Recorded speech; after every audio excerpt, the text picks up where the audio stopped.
सभी का स्वागत है आपके अपने यूट्यूब चैनल लफुट स्टडी में। और आज हम लोग इस वीडियो के माध्यम से जानने वाले हैं क्लास 10 का जो सीरीज सेक्शन मेरा मतलब कि लेक्चर जो चल रहा है 2024 से 2025 का जो सेक्शन है। ठीक है, तो मतलब कि ये साइंस का मतलब कि फिजिक्स का लेक्चर नंबर ये शायद 3 या फिर 2 होगा। ठीक है, और बीच में हम एक सोशल साइंस का करवा दिए थे उस वो अगर जो मतलब कि बीच बीच में हम लोग कुछ कुछ लाते रहते हैं। ठीक है, तो कल शायद कल ही हो गया था, कल सोशल साइंस हो गया था, इसलिए कल फिजिक्स का वीडियो नहीं आ पाया, इसके लिए माफ़ कीजिएगा। फिर भी दोस्तों सारा चीज़ हम लोग थोड़ा थोड़ा करके पढ़ेंगे, क्योंकि पढ़ना तो सारा ही है।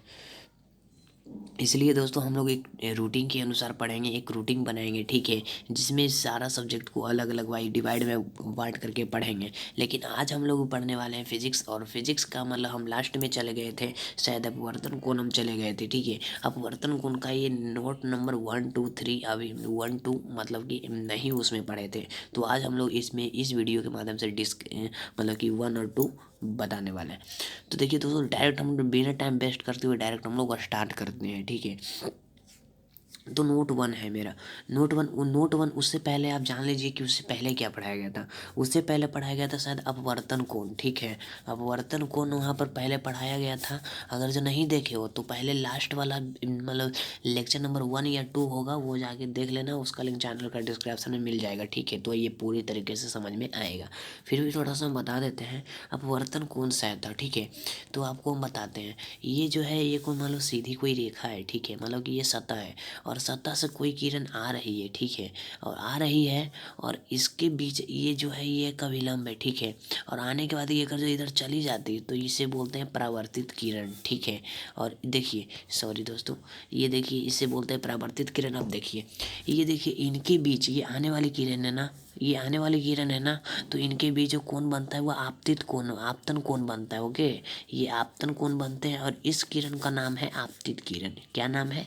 आपतित किरण। आप लोग से अगर जो हो सकता है, पॉसिबल हो सकता है, तो आप लोग लिखते चलना, क्योंकि ये सब बहुत ज़्यादा इंपॉर्टेंट है, न्यूमेरिकल में बहुत ज़्यादा मतलब फिर भी बहुत इंपॉर्टेंट है। ठीक है, और इसको अभिलंब बोलते हैं। और अभिलंब और ये तो परावर्तित किरण है, मतलब कि ये सतह से रिफ्लेक्ट होके वापस जा रही है। ठीक है, और ये लौट रही है, तो इसकी ये परावर्तित किरण है। और अभिलंब और परावर्तित किरण के बीच को कोण को जो बोलते हैं ना, वो परावर्तन कोण बोलते हैं। ठीक है, और देखिए एक बात और, ये परावर्तित किरण है, ये आप लोग समझ गए हो। और एक सेकेंड, ये देखिए ये इधर से किरण आ रही है। ओके, किरण आ रही है और आने के बाद ये इधर से इधर अगर जो चली आती है तो इसे बोलते हैं अपवर्तित किरण। ठीक है, तो इसे क्या बोलते हैं? अपवर्तित किरण। और अपवर्तन कोण किसे कहते हैं, क्योंकि लास्ट में अपवर्तन कोण ही हम पहले पढ़े थे। तो देखिए अभिलंब, अभिलंब ये है, ये क्या है? अभिलंब और अपवर्तित किरण। अब अभिलंब है और ये अपवर्तित किरण, आने वाली किरण को आपतित किरण या अपवर्तित किरण बोलते हैं। ठीक है, अपवर्तित किरण के बीच बनने वाला कोण, मतलब ये जो किरण जो है क्या है, ये किरण अपवर्तित हो रही है ना मेरे भाई, ये किरण अपवर्तित हो रही है ना। अगर जो इधर से इधर हो तो परावर्तित हो सकता था, लेकिन ये किरण सीधी आ रही है, इसका मतलब किरण अपवर्तित होती है। तो अभिलंब और अपवर्तित किरण के बीच बनने वाले कोण यहाँ भी बना सकते हैं, यहाँ भी बना सकते हैं। ठीक है, और यहाँ भी बना सकते हैं। मतलब कहने का मतलब हुआ कि देखिए यहाँ एक सेकेंड, ये हो गया, एक सेकेंड बस। देखिए, अरे यार तो पूरा चला गया। देखिए ये देखिए इधर से इधर रिफ्लेक्ट हो गया, मतलब ये अपवर्तित हो गया। ठीक है, और ये क्या है? ये अविलंब है। ये क्या है? अविलंब है। ठीक है, और देखिए इनके बीच अगर जो यहाँ से यहाँ का कोण बनता है तो इसे क्या बोलते हैं? अपवर्तन कोण बोलते हैं। और यही वाला हम लास्ट में पॉइंट पढ़े थे। ठीक है, तो आज हम लोग वहाँ से नोट 1 से पढ़ने वाले हैं। तो जब प्रकाश की किरण एक सघन माध्यम से विरल माध्यम में जाती है तो अविलंब से दूर हट जाती है। देखिए, जब प्रकाश की किरण, एक एक करके आप लोग पहले समझना। देखिए अब ये सघन माध्यम क्या होता है, विरल माध्यम क्या होता है, आपको बताए हैं। ठीक है, ये देखिए कोई एक सतह है। ठीक है, और ये कोई मतलब मान लो ये ये मान लो ऊपर में सघन माध्यम है और ये विरल माध्यम है। ठीक है, तो क्या था, जब प्रकाश की किरण सघन माध्यम से विरल माध्यम में जाती है, ठीक है, तो वह अभिलंब से दूर हट जाती है। मान लिया जाए ये कोई सघन माध्यम है, तो इसका ये वाला एरिया भी सघन माध्यम ही होगा। ये अगर जो इधर से इधर जा रहा है तो अभिलंब तो यही है ना, अभिलंब से दूर हट जाती है। ओके, अभिलंब से दूर हट जाती है। नहीं आया समझ में? देखिए कोई सतह है। ठीक है, अपवर्तित किरण है, सॉरी एक सेकेंड, कोई एक सतह इसे अपवर्तित किरण का मान नहीं होगा। इस मतलब सघन माध्यम और विरल माध्यम पे टॉपिक डिस्कस होगा। देखिए कोई सतह है और सतह से देखिए ये कोई बीच में कोई डिवाइड किया हुआ है, ठीक है। इधर सघन माध्यम है, इधर एक सेकंड लिख देते हैं थोड़ा सा समझने में आसानी होगा। इधर सघन माध्यम है और इधर पे विरल माध्यम। माफ़ कीजिएगा दोस्तों, थोड़ा सा ठीक से लिखा नहीं पा रहा है, ठीक है। और ये सघन माध्यम है और ये विरल माध्यम है। और जब प्रकाश की किरण सघन माध्यम से विरल माध्यम का नीचे, अब ये मत बोलना कि ये वाला लाइन है, ठीक है, ये भी विरल माध्यम का ही एक भाग है, ओके। ये सब मत बोलना। जब प्रकाश सघन माध्यम से विरल में जैसे जाएगा ना तो अविलंब से दूर हट जाएगा, ओके। ये देखिए उधर चला जाएगा, अविलंब से दूर हट गया। तो यही वाला बात यहाँ पे बोला जा रहा है दोस्तों कि जब प्रकाश की किरण सघन माध्यम से विरल माध्यम में प्रवेश करता है तो अविलंब से दूर हट जाता है। तो आई होप फर्स्ट नोट आपको समझ में आया होगा। और सेकेंड नोट हम देखते हैं, जब प्रकाश की किरण, ठीक है, विरल माध्यम से सघन माध्यम में जाता है तो अविलंब की ओर मुड़ जाती है। नहीं आया समझ में? देखिए विरल माध्यम से सघन माध्यम में जाता है तो अविलंब से मुड़ जाता है। ये कोई एक रेखा है, ठीक है, सतह है। और ये देखिए ये कोई अविलंब है, ठीक है। और विरल से सघन में जाएगा तो अविलंब की ओर मुड़ जाता है। अविलंब तो यही हम बताए थे ना, अविलंब यही है। तो अविलंब से अविलंब की ओर मुड़ जाता है। तो विरल से सघन में तो अविलंब इधर आ जाएगा, ओके। विरल से सघन में जाएगा तो अविलंब से अविलंब की ओर मुड़ जाता है। जस्ट अगर जब बोलता कि जब प्रकाश की किरण सघन से विरल में आता है तो अविलंब से दूर, इससे दूर हट जाता है, ओके, इधर चला जाता, क्योंकि ये विलंब है, विलंब से दूर हटेगा। समझ में आ गया ना नोट 1 और नोट 2। अब देखते हैं अपवर्तनांक किसे कहते हैं। अपवर्तनांक होता क्या है ये बताएंगे अब आपको, ओके। अपवर्तनांक तो निर्वात में प्रकाश की चाल है, ठीक है। निर्वात मतलब कि हवा बोलो, ठीक है। निर्वात का मतलब क्या है भाई? हवा। निर्वात में प्रकाश की चाल और किसी माध्यम में प्रकाश की चाल, किसी माध्यम कोई भी हो सकता है, जल, कांच, हवा, ठीक है, कोई भी माध्यम का अनुपात उस माध्यम का निरपेक्ष अपवर्तनांक कहलाता है और इसे n से सूचित करते हैं। नहीं आया समझ में? Okay my dear.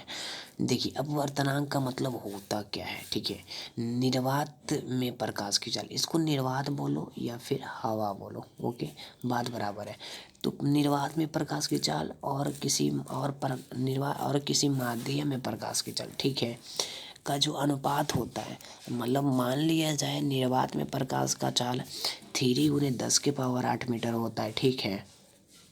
और किसी माध्यम का मतलब कुछ भी मान लो, माध्यम का मतलब जैसे मान लो हीरा है, ठीक है, हीरा कोई माध्यम है और निर्वात में इतना होता है और हीरा में प्रकाश का चिल कितना होता है तो 2.42 होता है। और ये दोनों का अनुपात को क्या बोलते हैं? अपवर्तनांक कहते हैं, ठीक है। और इसका शॉर्ट फॉर्म n है और इसको हम डिस्कस करने वाले हैं क्योंकि फिजिक्स में आधा मैथ होता है, ठीक है। मैथ मतलब फिजिक्स, मतलब फिजिक्स का मतलब मैथ है, थोड़ा सा, ठीक है। मतलब थोड़ा समझिएगा। और देखिए अपवर्तनांक, देखिए अभी आपको हम बताए थे कि वायु में मतलब कि क्या बोले थे, क्या चीज़ में था यार, हवा। हाँ, निर्वात मतलब निर्वात में हवा में प्रकाश का चाल जो होता है 3×10⁸ मीटर पर सेकेंड होता है। और वहीं पे यहाँ देखिएगा वायु का अपवर्तनांक, मतलब वायु का अपवर्तनांक कितना होता है, वायु का अपवर्तनांक क्या होता है तो 1.0003 होता है, ठीक है। आप लोग को बोलूँ ना तो मतलब आप लोग से मैं रिक्वेस्ट करता हूँ इसको आप याद कर लेना, क्योंकि एग्ज़ाम में ना कम से कम तो 3 या 4 नंबर पक्का आपको इससे मिल सकता है, ठीक है। इसका मैं गारंटी के साथ लेता हूँ। या फिर ये इसको सब्जेक्टिव में आप लोग को लिखने का मिल जाएगा, मतलब कि इसको मतलब ज़रूरी हो जाएगा, या फिर ऑब्जेक्टिव में आएगा तो 3 से 4 मान लेना, मैक्सिमम 5 मान सकते हो, ठीक है, इससे ज़्यादा नहीं। 5 नंबर का ये हो सकता है। तो आप लोग से रिक्वेस्ट है आप लोग ध्यान से याद करना। तो देखिए वायु का अपवर्तनांक जो होता है ना 1.0003 होता है, 1.003 होता है। हम जितना बार बोलेंगे भाई उतना बार तुम लोग को भी बोलना पड़ेगा। और पानी का अपवर्तनांक कितना होता है 1.33 होता है, ठीक है। और केरोसिन तेल का अपवर्तनांक होता है 1.44।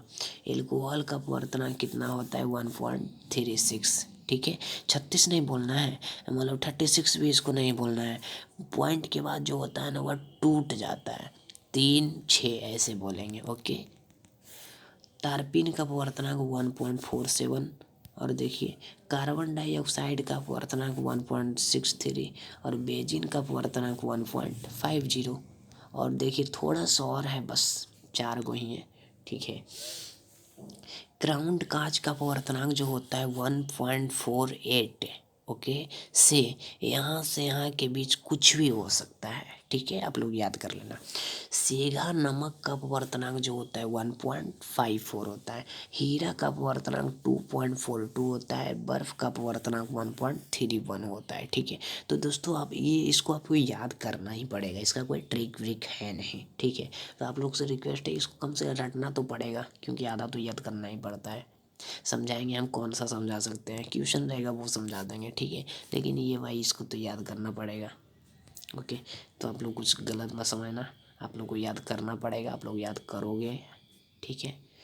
देखिए दोस्तों अब अगला देखते हैं। तो आपेक्षिक का अपवर्तनांक किसे कहते हैं? अपवर्तनांक किसे कहता है ये आपको याद है? बताइए तो अपवर्तनांक किसे कहते हैं, बताइए बताइए।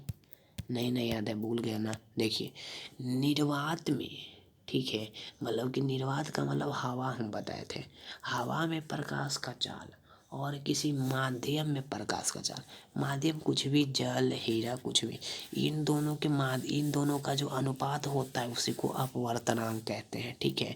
अपवर्तनांक को n से सूचित किया जाता है, बताए थे। यहाँ पे अब क्या आ गया है, निरपेक्ष अपवर्तनांक। तो दो माध्यम का निरपेक्ष अपवर्तनांक के अनुपात को आपेक्षिक अपवर्तनांक कहते हैं। देखिए पिछला में क्या था, यहाँ से आप ध्यान से थोड़ा सा एक लाइन को देखिएगा, देखिए 1 मिनट में हाईलाइट कर लेता हूँ।